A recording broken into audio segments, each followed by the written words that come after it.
of course, popular lecturer, and established the Hubbard Dianetic Research Foundation in Elizabeth, New Jersey.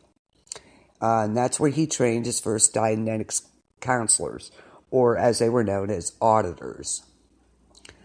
Some practitioners of Dianetics reported experiences which they believed had occurred in their past lives, or as you would call, previous incarnations. In early 1951, reincarnation became a subject of intense debate within the Dianetics community. That's all. Again, reincarnation. I think we'll have a discussion about that at another time. But Hubbard took the reports of past lives seriously and introduced the concept of the thetan. And this is an immortal, can't speak tonight, an immortal being, kind of belonging to the soul, okay? So this was an important factor in the transition from secular Dianetics to the religion of Scientology. There's a few that suggest that Dianetics, which set each person as his or her own authority, was about to fail due to its inherent individualism, and that Hubbard started Scientology as a religion to establish himself, of course, as the one and only authority on it. So, was this just kind of narcissism on his part, or did he really believe this? And also in 51, Hubbard incorporated the electrocyclometer, or E-meter. It was kind of an electrodermal activity meter, as an auditing aid, a counseling aid. And based on a design, the device is held by Scientologists to be a useful tool in detecting changes in a person's state of mind. Okay. I don't understand how that can be used that way, but okay. A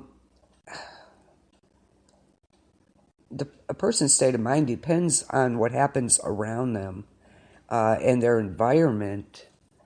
I don't know how an E-meter, electrodermal activity meter, could be used to detect. I think it's pretty obvious, as far as that goes. That's me, though. I'm trying to understand this as much as you. This Scientology thing is so deep. We could discuss it for days, probably. This is just a glimpse into it. And the global spread of Scientology in the latter half of the 50s was culminated with the opening of churches in Johannesburg and Paris, while her world headquarters transferred to England in Saint Hill, a rural estate, and Hubbard lived there for the next 7 years. Okay, Dianetics, let's say this. Dianetics is different from Scientology in that Scientology is a religion, while Dianetics is not. The purpose of Dianetics is the improvement of the individual. The individual or self being only one of 8 dynamics, okay?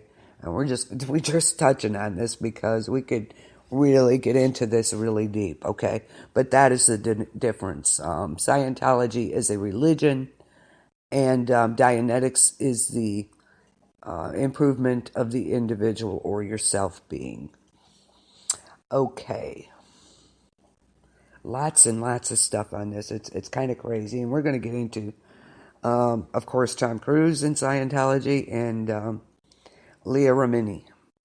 She is so outspoken about this, bless her heart. And she's not backing down, so good for her. So a little more background on this. In January of 51, the New Jersey Board of Medical Examiners began proceedings against Hubbard Dianetic Research for teaching medicine without a license, which led to the foundation's bankruptcy, of course. And in December 52, the Hubbard Dianetic Foundation filed for bankruptcy, and Hubbard lost control. Author Russell Miller argues that Scientology was a development of undeniable expedience, since it ensured that he would be able to stay in business even if the courts eventually awarded control to Purcell.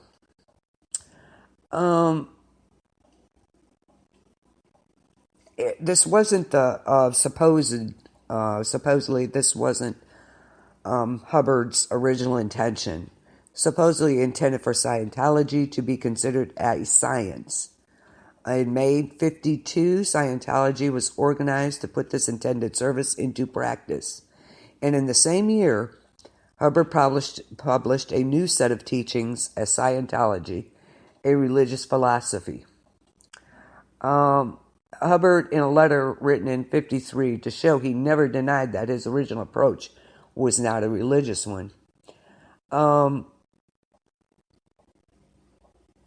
According to him, probably, and I quote, probably the greatest discovery of Scientology and its most forceful contribution to mankind has been the isolation, description, and handling of the human spirit, accomplished in July 1951 in Phoenix, Arizona. I established, along with scientific rather than religious or humanitarian lines, that the thing which is the person, the personality, is separable from the body and the mind at will, without causing bodily death or derangement. This is according to L. Ron Hubbard, okay? Basically saying your personality, your who you are, can be separated from your body at will without causing any damage to yourself. Yeah, I don't know. Is that your soul? I think some people would consider it that. So how is that not harming? I don't know. That could be the contention of the non-believers. So, in April 1953, Hubbard wrote a letter proposing Scientology should be transformed into a religion. Membership declined and finances grew tighter. Hubbard had reversed the hostility to religion he voiced in Dianetics. His letter discussed the legal and financial benefits of religious status. Of course, this was a money thing. And he outlined plans for setting up a chain of spiritual guidance centers, charging clients, listen to $500 for 24 hours of auditing. And I quote, that is real money. Charge enough and we'd be swamped. Okay. So, yeah, that was a bit expensive at the time, even. And he also wrote, I await your reaction on the religion angle. In my opinion, we couldn't get worse public opinion than we have, or have less customers with what we've got to sell. A religious charter would be necessary in PA or New Jersey to make it stick, but I'm sure I could make it stick.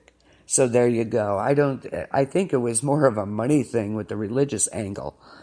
He couldn't get it across with his original idea, so he went religion. In December of 1953, he incorporated 3 churches: a Church of American Science, a Church of Scientology, and a Church of Spiritual Engineering.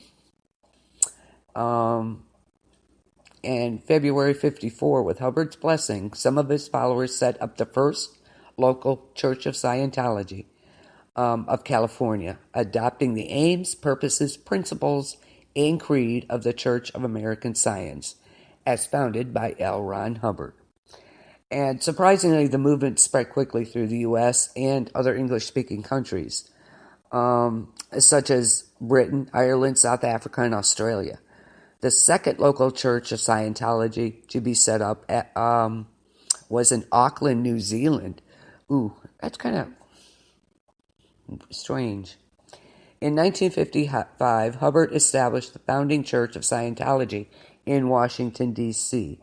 The group declared that the founding church, as written in the Certificate of Incorporation, was to act as a parent church for the religious faith down as Scientology, and to act as a church for the religious worship of the faith.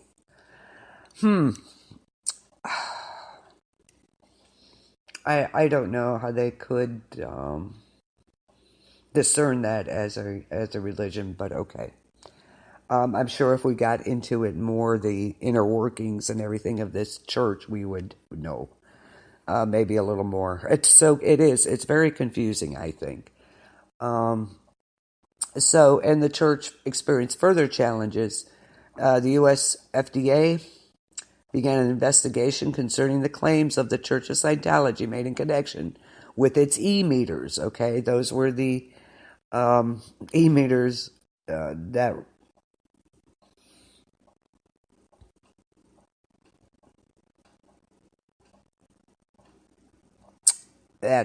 according they used as an auditing aid or counseling aid. It was supposed to detect changes in a person's mood. Okay, all right. So the FDA got involved in this, excuse me. They began an investigation into these e-meters, so to speak. And on January 4th, 1963, FDA agents raided offices of the Church of Scientology, seizing hundreds of e-meters as illegal medical devices and tons of literature they accused of making false medical claims. The original suit by the FDA to condemn the literature and e-meters did not succeed. That's kind of strange. But the court ordered the church to label every meter with a disclaimer that it is purely a religious artifact. They had to post $20,000 bond of compliance and, of course, pay the FDA's legal expenses. They got off kind of cheap, actually, I think. And, of course, in the course of developing Scientology, Hubbard presented rapidly changing teachings that some have seen as often self-contradictory. What a surprise, right? According to Lindholm, for the inner cadre of Scientologists in that period, involvement depended not so much on belief in a particular doctrine, but their unquestioning faith in Hubbard. Okay, so there you go. I think he was just a self-serving narcissist, but that's me. Excuse me. I mean, he wanted this to be all about him, I think. He had control. He was number one. Little did he know what this would, how this whole thing would take off. It was kind of crazy. In 1966, Hubbard purportedly stepped down as executive director of Scientology to devote himself to research and writing. The following year, he formed the ship-based Sea Organization, or Sea Org, which operated 3 ships, the Diana, the Athena, and the flagship, the Apollo. 1 month after the establishment of the Sea Org, Hubbard announced he had made a breakthrough discovery, the result of which were the OT3 materials, supposedly to provide a method for overcoming factors inhibited spiritual progress. Okay, materials that were supposed to help people break through and receive their, spiritual progress. I don't understand how a device or something could do this, but okay. These materials were first disseminated on the ships and propagated by the Sea Org members reassigned to the staff on land. So there you go. And of course, Hubbard went into hiding. In 1972, he was facing criminal charges in France. Hubbard returned to the U.S. and began living in an apartment in Queens, New York. When he was faced with a possible indictment in the U.S., Hubbard went into hiding in April '79. He hid first in an apartment in California, where his only contact with the outside world was via his 10 trusted messengers. Okay. He cut contact with everyone else, even his wife, whom he saw for the last time in August of '79. In February of '80, he disappeared into deep cover in the company of 2 trusted messengers, Pat and Ann Broker. In 1979, as a result of FBI raids during Operation Snow White, 11 senior people in the Church Guardian's office were convicted of obstructing justice, burglary of government offices, and theft of documents and government property. In 1981, Scientology took the German government to court for the first time. On January 24th, 1986, L. Ron Hubbard died at his ranch in Creston, California. David Miscavige emerged as